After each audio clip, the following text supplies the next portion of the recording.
This afternoon, at 5 PM local time, England will take on Germany at Wembley Stadium in the last 16 of Euro 2020.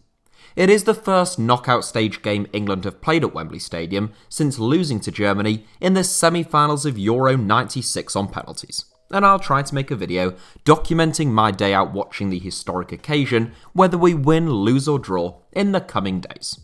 Following almost a week of refreshing the UEFA tickets portal, waiting for tickets to finally drop, to say that I was excited to finally get them would be an understatement. So, I thought I'd take a bit of a departure from my usual style of videos today. I know that I've titled this video as My Open Letter to England Fans, but just to be clear, I'm not hoping to follow in the footsteps of Gareth Southgate with his inspirational letter to the nation. Though, I do clearly have some delusions of grandeur, I am not yet deluded enough to believe that my word carries the same weight as the current England manager, or indeed, that it is actually of any interest or importance to anyone whatsoever. Basically, I just had some thoughts on this England team and on some England fans that I wanted to throw down on a page in a single video, and I couldn't think of a better title for it. If you can, then let me know in the comments, and I might change it. Also, whilst England obviously have a pretty significant fixture ahead of them this afternoon, this video isn't directly in relation to that. Though, I do think England's Euro 2020 campaign up to this point, and the reaction surrounding it, is a particularly interesting case study. Something that I think most of you will be familiar with, particularly those of you who are English and or support the England national team, is a perception of England fans, the English press, and even the England team outside of England as being quite arrogant. There is a belief that English football in general is quite insular, and that English players tend to be overrated, overvalued, but ultimately underwhelming on the international stage when it matters most. There is a certain degree of truth to each of those claims, though most can actually be explained away fairly simply without any allegation of arrogance aimed towards England fans being required. English players, for example, tend to be overvalued because England is home to the wealthiest league and the wealthiest second tier in all of world football. That means that selling clubs often don't have to sell and can afford to demand extortionate prices for players, and top clubs will often be willing to pay those extortionate prices in order to meet their required homegrown player quotas in both domestic and continental competitions without sacrificing on quality. No one is actually overrating the player, and no fan is actually being arrogant in that situation. It's just simple supply and demand economics. Well, I suppose supply, demand, and regulation economics, if you wanted to be specific. The most misunderstood act of supposed arrogance among England fans is undoubtedly the song that has become synonymous with the England team over the last 25 years though, and that is of course Three Lions, brackets, Football's Coming Home, close brackets, by Frank Skinner, David Baddiel, and the Lightning Seeds. I would play it for you all now were it not for the fact that it would get me a copyright strike on the channel, but for those of you who haven't heard it, which I suspect isn't very many of you, go ahead and check it out at the end of this video. This is a football channel and not a music review channel, as I suspect you already knew, but I do feel the need to point out the fact that football songs are typically among the worst genre of music in the entire world, narrowly behind Christmas songs and that No More Lockdowns monstrosity by James Corden and Ariana Grande that almost caused me to chainsaw both of my ears off. A good football song is as rare as an enjoyable co-commentator. There's Ali McCoist. That's about it. One Ali McCoist in a world of Martin Keowns and Danny Murphys. And yet, in this field of almighty tripe, Frank Skinner, David Baddiel, and the Lightning Seeds constructed a masterpiece in 1996, one which has become ingrained in the English national psyche but is perennially misunderstood almost everywhere else. First and foremost, Football Coming Home is a nod to the fact that Euro 96 was hosted in England, the nation in which football was first codified in its modern day form. Ergo, football was quite literally coming home. So, Football Coming Home did not originally mean England are going to win. In fact, If people took a minute to listen to even a single stanza from that song, outside of the chorus, they would very quickly, and very likely, discover that there isn't much arrogance about three lines. Quite the opposite, in fact. It's basically a song about everyone writing England off and a string of repeated failures but plucky supporters remaining hopeful and nostalgic. Since, at the end of the day, isn't that what being a football fan is all about? The setting at the start of the song is even one of pundits writing England off and describing how useless they are with a montage of England failures in the background. It is not the brash and boastful song that some would have you believe, so that is one wrong righted in this video, if nothing else. Of course, there may be some England fans who interpret the song wrongly themselves and sing it in an arrogant manner, injecting their own expectations of success into it, but I would wager that they are in a significant minority. As for the English press, and by that I mean the establishment media, whether that be newspapers or talk radio stations, I certainly don't think that they are particularly favourable or blow smoke up England's backsides. Once again, quite the opposite. During the so-called golden generation era of Beckham, Rooney, Gerrard, Lampard, Owen, etc., then yes, England were elevated to a status that made it very difficult for the players to live up to expectations, though I think that follows a trend of newspapers deliberately building players and teams up just to knock them down for failing to live up to the inflated expectations that they themselves have created, as much as it is to do with any genuine English arrogance among journalists. You see this a lot in the English press, both within and outside of the world of football. Someone like Wayne Rooney is a prime example. 1 minute he is the best thing since sliced bread. He's going to lead England to glory. It's Wayne's world. Everything he touches turns to gold. Hallelujah. Praise be to the chosen one who descended upon us from up high. Or, well, from Merseyside. And then one stupid sending off, poor performance, or off-field scandal, and suddenly it's ruse a disgrace, he let his country down, he's not fit to wear the shirt, etc., etc. The golden generation era of the England national team was a seriously toxic one for many years, and in some ways, it's a wonder that any of those players actually wanted to play for England at the time. It must have been hell at times, and it's no wonder players talked of not wanting to be the person who was at fault for England getting kicked out of a tournament, rather than having the perspective of taking the risk of becoming the person who wins the game or potentially the tournament for England themselves. However, that era ended arguably as early as 2006, and it was certainly dead and buried by 2010. For the last decade, the English press have not built the England team up, they have only knocked them down, often unfairly, in my personal opinion. By the same token, any notion that England fans have gone into any recent tournaments expecting them to lift the trophy at the end doesn't really chime with my own personal experience. Expectations were low in 2014 and 2016, justifiably so, and also in 2018 when England actually did quite well in relation to expectations of them both at home and abroad. To be clear, that is not to say that a certain section of England's fans aren't arrogant. I just don't think they are arrogant in the way that most people think. There will always be the odd exception, but most people don't believe that England are some absolutely amazing team that are going to win everything, at least not for the last decade plus. But rather, some England fans, from what I have seen and read, are arrogant and deluded in their expectation of what the England team should be, rather than in their belief of what they actually are.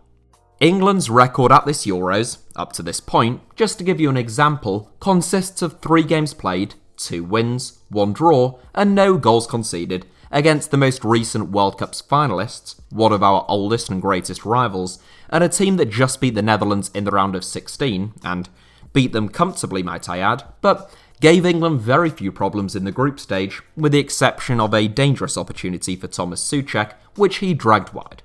Of course, you could counter that narrative with all of the negatives of England's Euros campaign to date, such as the fact that England were undoubtedly underwhelming and underperformed against Scotland, and have only scored 2 goals all tournament. But when I talk to people outside of the UK, their assessment of England in the group stage of Euro 2020 is markedly different to the prevailing view and general tone that you find here at home. I can totally understand some people's frustrations with Gareth Southgate and his innately cautious and conservative approach to games. England have so many fun players, so to speak, Sancho, Grealish, Foden, Bellingham, Saka, but very rarely have we seen more than two of them on the pitch at the same time. Typically, it is only one, and occasionally, it's not a single one of them.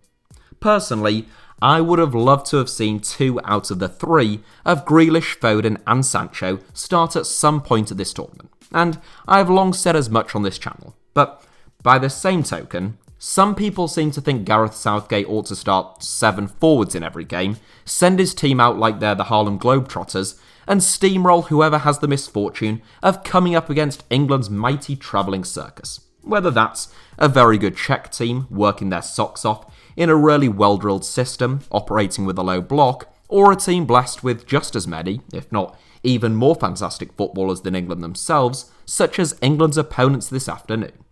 It is these people, rather than those who are merely quite optimistic about England's chances and think they might be able to go far at a tournament, who exhibit the ultimate delusion and arrogance. And yet these are some of the most pessimistic England fans that you will ever meet, in one sense.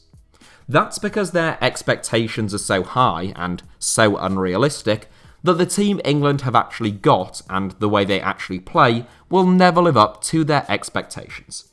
These people need a serious reality check. England haven't won a major tournament since 1966. That's 55 years ago.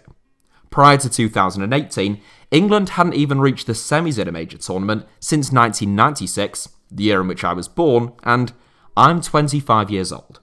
When Gareth Southgate took over as England boss, he inherited a team that hadn't won a knockout game at a major tournament in more than 10 years, dating back to the 2006 World Cup, the same year in which he retired, when England beat Ecuador 1-0 thanks to a David Beckham free kick.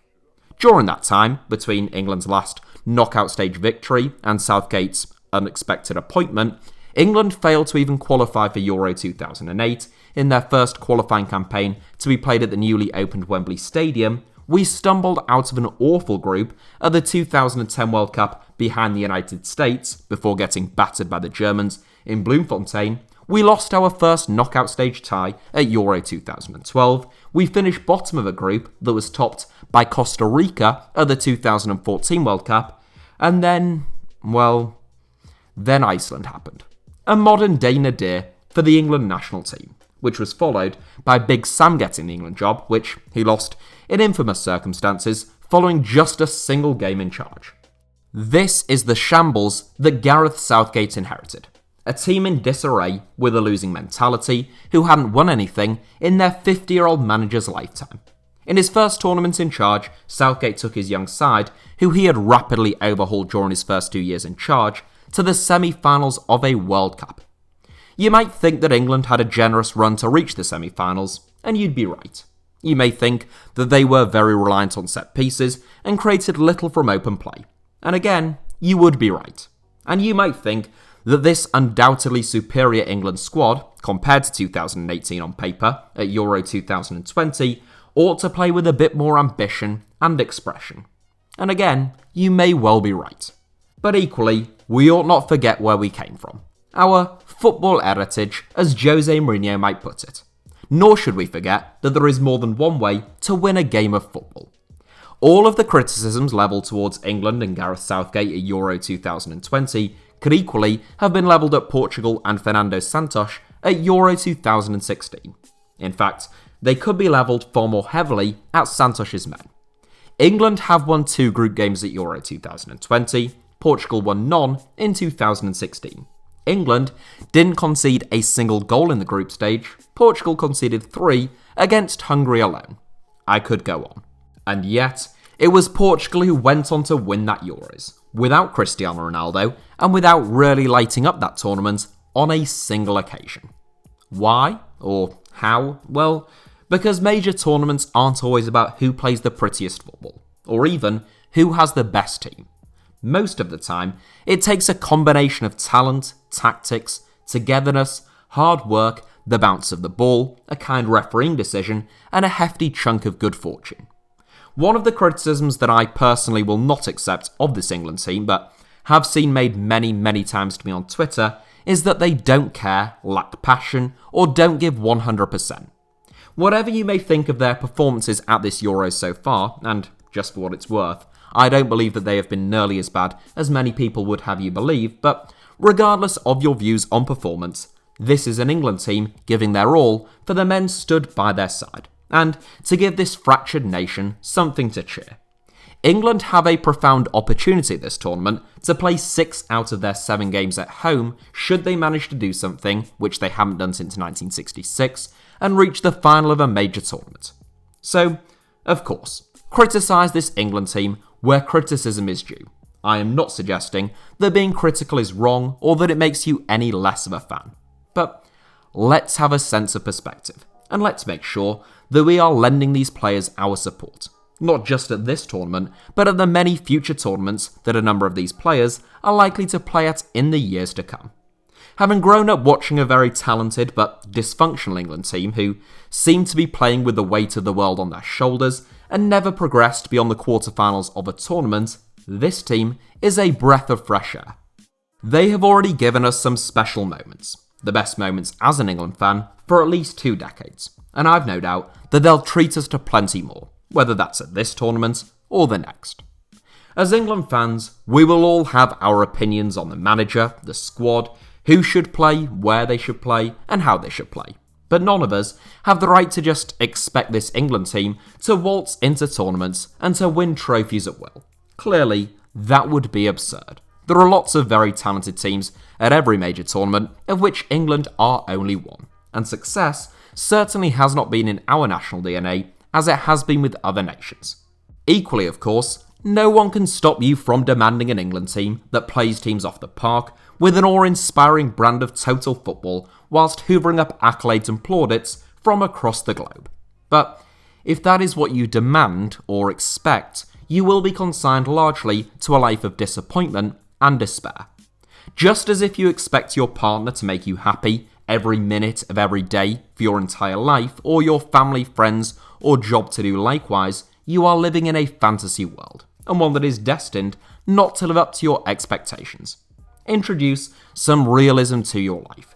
Just a touch of pessimism. I promise you that you'll be happier that way. Oh, and let's hope we beat the Germans this afternoon. That is it for today's video. Thank you all as ever for watching. Let me know your thoughts down below in the comments. I would be interested to hear them. Hit the like button if you enjoyed today's video, apparently it helps with the algorithm, and make sure that you are subscribed and have notifications turned on for HITC 7s. You can also find me on social media on Twitter or Instagram by the username at HITC7s on both, should you wish to do so.